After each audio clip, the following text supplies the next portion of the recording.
Welcome everyone to a quick video today giving you guys a rundown about Bitcoin's dominance. The more you understand about Bitcoin, the better off your cryptocurrency portfolio will be.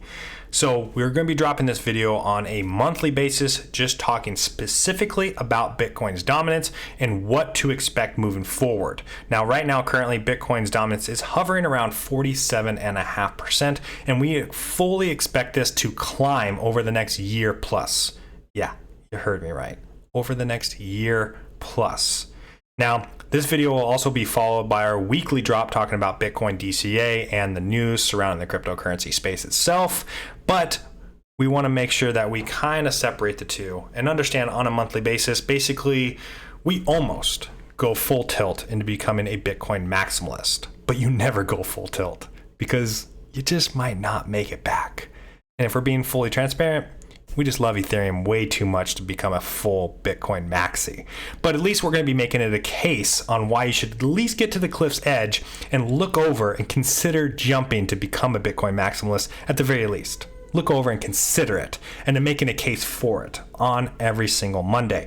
Now, in this video, as we talk about Bitcoin's dominance, as it's already climbing well over 47.6% right now, understanding cycles are what is consistent with Bitcoin currently, 4-year cycles to be exact.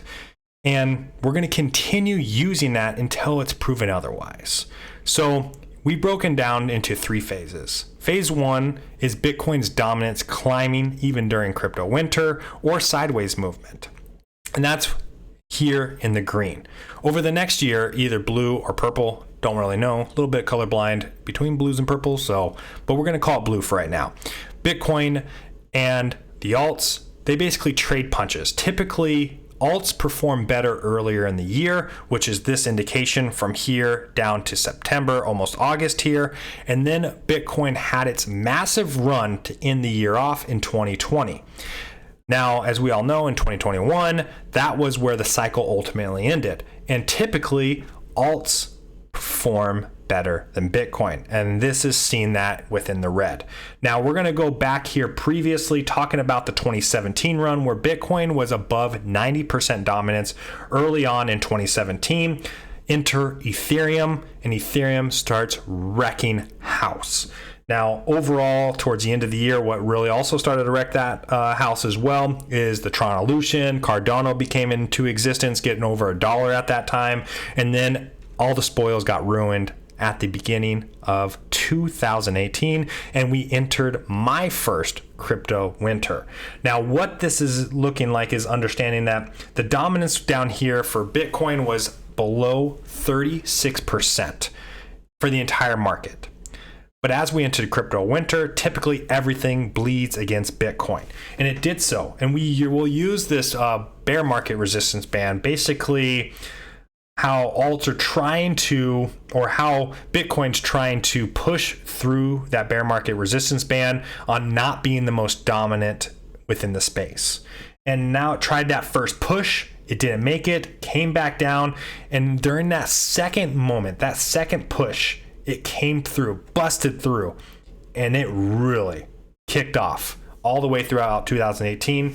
Now, this doesn't mean that Bitcoin's price is increasing, because as we all know, that crypto winter in 2018 was ugly, and it got real ugly real fast. It's just Bitcoin, all crypto bled against Bitcoin during that time, and Bitcoin really didn't bleed as much within the space. So what we'll notice is also during the next period here, that from this point right here at the end of 2018 is where we really peaked out on how low crypto got at that point. But that doesn't mean that other cryptocurrencies didn't bleed against Bitcoin for the next year, even after crypto bottomed out. Now, we'll notice here in January of 2019, ultimately here, guess what? Early in the year, alts performed fairly well against Bitcoin early on. But as March and April hit, Bitcoin back reared its head and started performing later in the year. Now it basically got its dominance all the way to over 73% at that time. And this really marked, I know I kind of extended it out all the way till the end of the year, but you can't really predict where these tops are until they happen. So I'm really fully anticipating a full 2 years.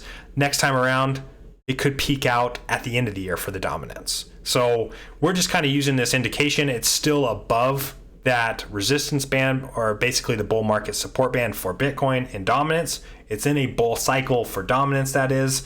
So it's above that. And then when we entered into this second phase here, we really started to see a fight for alts. Ethereum performs well.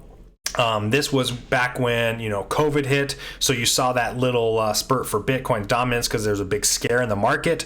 But ultimately, alts started reigning supreme again, specifically Ethereum. So if you entered the market in 2020, you really started to see alts rear its head, and you missed a lot of what Bitcoin did to create that dominance. And all you really got to witness on Bitcoin dominating the market was a huge run up that led us into 2021. Bitcoin exploded at the end of 2020, as you can see here, and got its high as almost 74% in dominance. Now, 2021 basically was a year for alts. We didn't know where the market peak would happen, but this fully gives us an indication that Bitcoin has a 4-year cycle and cryptocurrency ultimately has a 4-year cycle. So let's use Bitcoin to our advantage to understand this.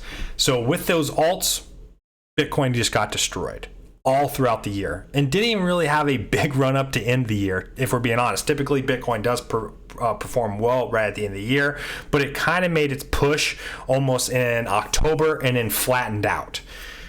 So it didn't really give us, we got fooled where that top would be, but here we're better for it. We're just going to try to guess on the phases of Bitcoin and then try to play our game from there moving forward, if that makes sense.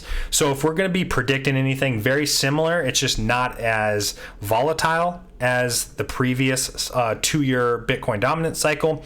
We saw that increase trying to get to that bear resistance band on dominance, got rejected, but ultimately ran through and eventually saw a lot higher highs down the line.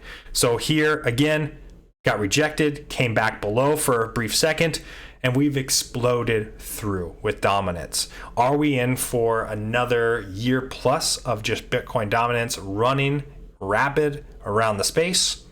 Your guess is as good as mine. But we're just trying to lay out some past history to help set you up to understand that Bitcoin's about to dominate the space, in my opinion. And it's just that. It's my opinion. It really doesn't matter. But we just want to help give you kind of something that we went through for myself, or that I went through for I keep saying we, that I went through with myself, that hopefully can help you navigate this better, this space with more success. So it's just an experience, giving you a little bit of things and knowledge that I've learned along the way. If you did enjoy this video and you would like some more, give it a thumbs up and subscribe to the channel. Like always, everyone, I hope you have a wonderful Monday. We got our other DCA video talking about Bitcoin and the news within the crypto space next. So peace, everyone.